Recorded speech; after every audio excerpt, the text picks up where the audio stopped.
Hey yo, what's up everybody? Welcome back to My Life in Stacks, where we stack all the precious things in life.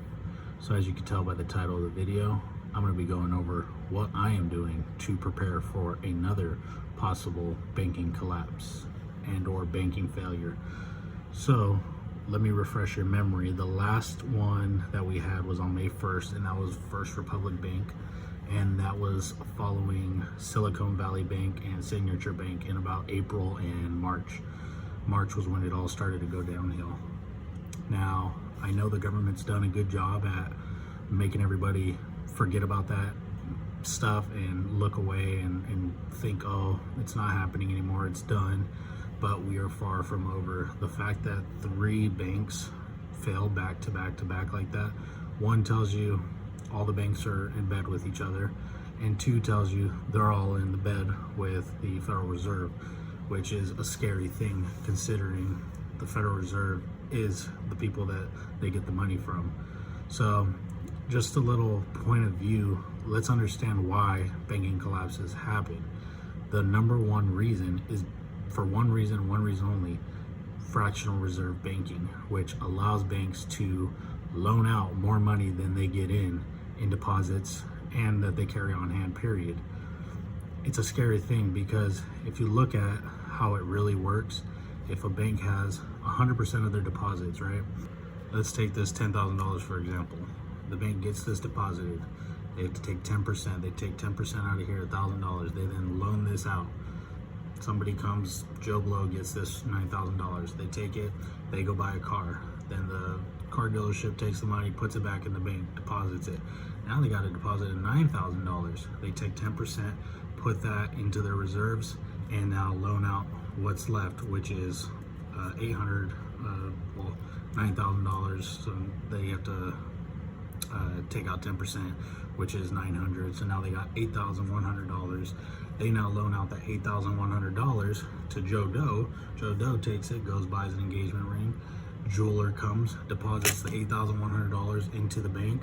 Now they have to take their 10% of $810, and then the bank has what's left from there, and then they loan that out. But see, as you could tell, the problem that varies with this exact scenario is all the money that they put in reserves and all this money that they've been loaning out is based off the same $10,000. It's ultimately an infinite money glitch, literally. So as long as the money keeps coming back through the system, they can keep running this scheme. And as long as people don't want their money out. Now, the only way they get this money is from people depositing it. But if everybody, which is what's called a run, takes a run, has a run on the bank, and wants their money, then the bank's screwed, causing what was Silicon Valley Bank and or First Republic Bank and the other one that crashed. There was a run on those banks and people wanted their money and they didn't have it because of fractional reserve banking.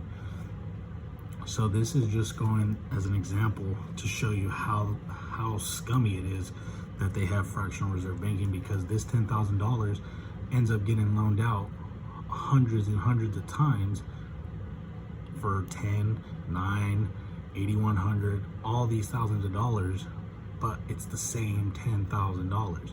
But they do this on a way larger scale in the billions and trillions of dollars. So as you can see, the problem with that, when people want their money, they only got 10% of it. That's not enough to give people 100% of their money. You do the math, people are pissed, and which causes bank runs, which causes bank failures. So this is far from over, because when these banks crashed, all the Federal Reserve did was say, hey, we're going to give the FDIC insurance $250,000. Actually, no, we're not. We're going to give you the full amount. And so everybody's happy. We forget about it. We move on.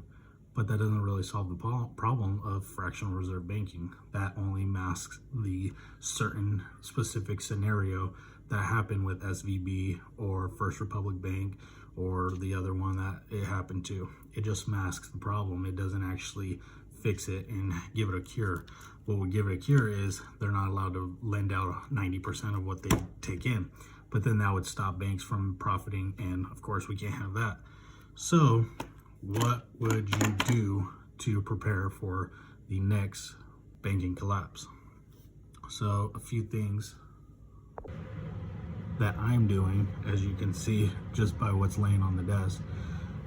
Ammunition, of course guns, but I'm not going to put those in the video because this video will never reach you.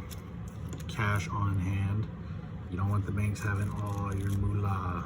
You want to be able to physically touch it, but you don't want to be able to physically touch all of it, because then you run the risk carrying too much cash on hand. I think a little bit of money in the bank is fine, which you don't want to keep too much in there to where when the banking collapse happens you're screwed, but a little bit in the bank isn't going to kill you. Then silver. This example of silver is silver Royal Canadian Mint silver bars. Love that sound. And of course gold. Gotta love those.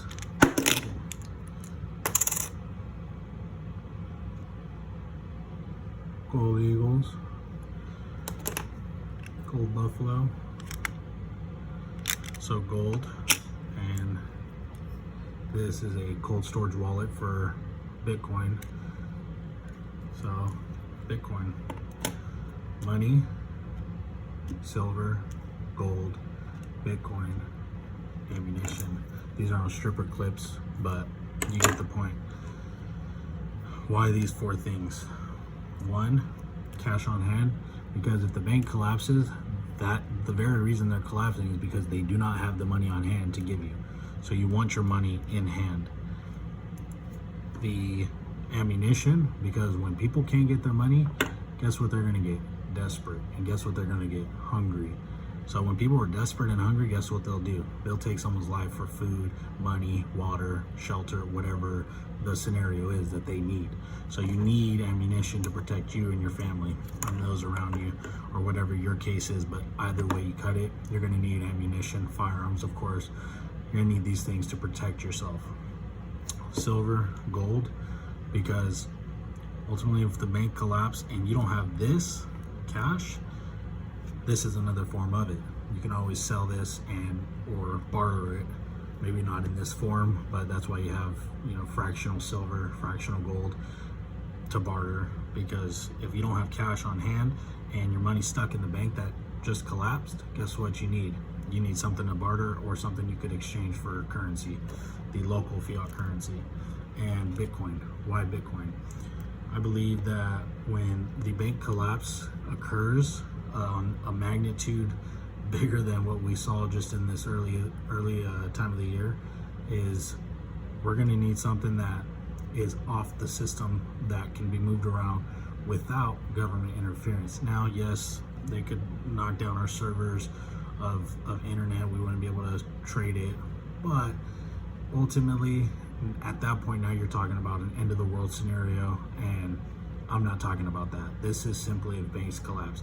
This is another form of currency where you can barter, you can buy things that you need, and you can use it to stay alive with food, water, shelter, maybe ammunition, and be able to use it as another form of currency to buy and trade things. So these four things, I would say the number one thing, if you can't get anything on here, is this right here. I think I need not speak on it, but one, if you really need something, you can get it with this. Obviously you need the thing that chambers it, but you can get it with this. Now the second thing I would say is cash on hand. Cash is king ultimately right now in this day and age. You need cash. You can't go to your local fast food joint and pay them in gold and silver, but you can pay them in cash. Cash is king. So don't let all the media and news try and distract you from the fact that you do need cash. So next would be gold and silver, because you can always use these to, like I said, trade, and or you could sell them and get cash. And then lastly would be Bitcoin, because you could, if the systems aren't down, you can use it to buy things, and or you could sell it, get your cash, and ultimately buy what you need to buy. So these are the things that I'm doing to prepare for a potential, I shouldn't even say potential, because I think more than likely it has to happen again. The way the economy's going, the way that people are scared to keep their money in the banks, it's a serious thing, and fractional reserve banking is no joke.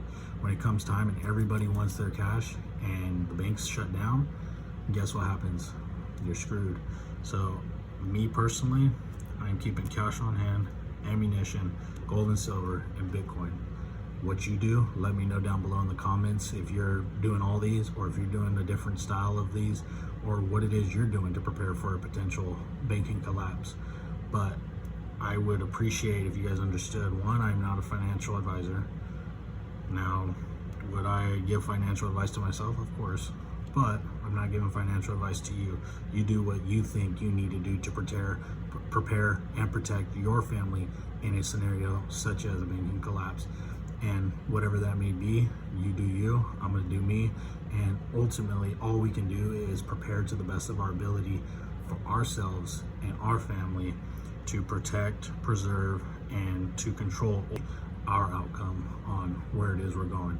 And I didn't include that in this, but the one thing you want is your salvation, because without that, no matter what happens, you're done. You're living eternity in hell. So get saved, save, stock up ammo, keep it dry, collect your shiny metals, stack up on Bitcoin, and keep on stacking all the precious things in life.